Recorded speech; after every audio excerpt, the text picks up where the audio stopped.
पुत्र कर्ण, तू मेरा पुत्र है।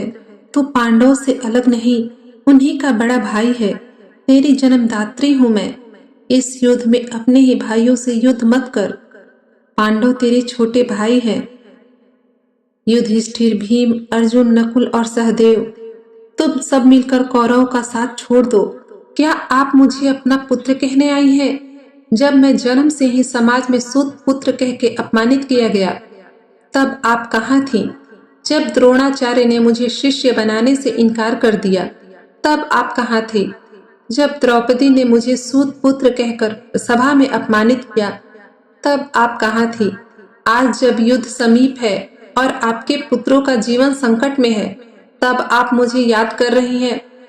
पुत्र, उस समय मैं विवश थी। समाज की मर्यादा और भय ने मुझे रोका, लेकिन आज मैं तुझसे केवल माँ का हृदय लेकर प्रार्थना कर रही हूँ। तू मेरी गोद से जन्मा है। युद्ध छोड़ दे। पांडव तेरे अपने हैं। माता, मैं आपका अपराधी नहीं हूँ। आप मेरी जननी है, यह मैं मानता हूँ, परंतु मेरी परवरिश जिसने की, वह अधीरथ और राधा ही मेरे माता पिता हैं। मैंने मित्रता और वचन का पालन करने की प्रतिज्ञा की है। दुर्योधन ने मुझे सम्मान दिया, मुझे राजा बनाया, मुझे मित्र माना। मैं उसे नहीं छोड़ सकता। हाँ माता, मैं आपको वचन देता हूँ कि इस युद्ध में केवल अर्जुन से ही युद्ध करूंगा।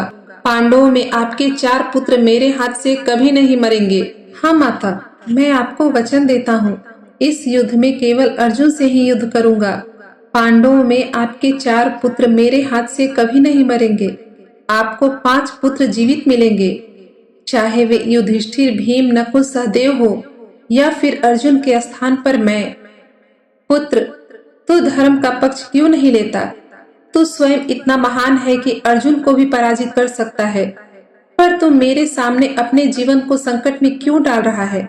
माता, मुझे जन्म आपने दिया, पर जीवन दुर्योधन ने दिया। मैं जानता हूँ इस युद्ध में मेरा अंत निश्चित है, परंतु यह मेरा धर्म है कि मैं अपने मित्र के लिए अंत तक खड़ा रहूं। आप चिंता न करें, आपकी गोद फिर कभी खाली नहीं होगी। 5 पुत्रों की माँ आप हमेशा बनी रहेंगी।